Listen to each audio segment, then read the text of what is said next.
राज्याच्या राजकारणावर भाष्य करत पालकमंत्री संजय शिरसाट यांनी माध्यमांशी बोलताना विरोधकांवर जोरदार टीका केली।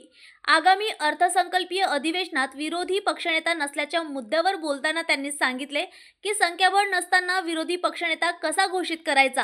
केवळ पदासाठी आग्रह धरण्यापेक्षा जनतेच्या प्रश्नांवर आक्रमकपणे बोलणे अधिक महत्त्वाचे असल्याचे त्यांनी स्पष्ट केले।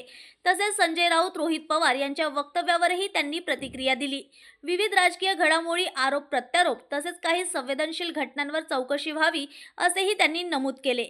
या दरम्यान ज्येष्ठ नेते शरद पवार यांच्या प्रकृतीबाबतही त्यांनी शुभेच्छा व्यक्त करत त्यांना विश्रांती घेण्याचा सल्ला दिला। या सर्व वक्तव्यामुळे राज्यातील राजकीय वातावरण पुन्हा चर्चेत आले आहे। येणारं अर्थसंकल्पीय अधिवेशन हे विरोधी पक्ष नेता विना होतं हे काय पहिल्यांदा होत नाहीये। हे मागचे 2-3 अधिवेशन जर तुम्ही पाहिले तर त्यालाही विरोधी पक्ष नेता नव्हता, परंतु विरोधी पक्ष नेता न होण्यामागचे कारण वेगळे आहेत। तुमचं जर संख्याबळ नसेल तर तुम्हाला विरोधी पक्ष नेता कसं घोषित करायचं? काही कायद्याचे काही तरतुदी आहेत ना, परंतु यांचा एकच सपाटा लागलेला असतो, आम्हाला विरोधी पक्ष नेता घोषित करा। अरे तुम्ही त्या पक्षाचे गटनेते आहात, तुम्हाला पूर्ण संधी हे विधानसभा अध्यक्ष किंवा विधान परिषदचा सभापती देत असतो।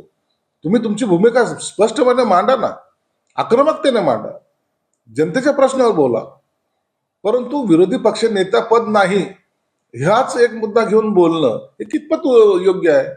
म्हणून आता याही अधिवेशनामध्ये विरोधी पक्ष नेता होऊ शकत नाही, तरी त्याच गोष्टी घेऊन जनतेचे असलेले प्रश्न जे महत्वाचे आहेत, जे त्यांच्याशी निगडीत आहेत, त्या प्रश्नावर या विरोधी पक्षाच्या आमदारांनी बोललं पाहिजे अशी लोकांची धारणा असते।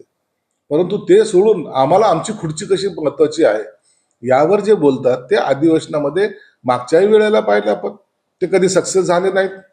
अधिवेशनातून असंच गेलं, काही त्यांचा कोणताही प्रखर असा मुद्दा त्यांनी मांडलेला नाही।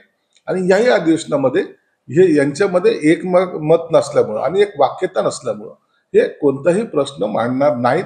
या अधिवेशनामध्ये सत्ताधारी पक्षालाच जनतेची बाजू घेऊन त्यांच्यासाठी असलेल्या उपाययोजना याच्यावरच सरकारलाच खुलासे करावे लागतील।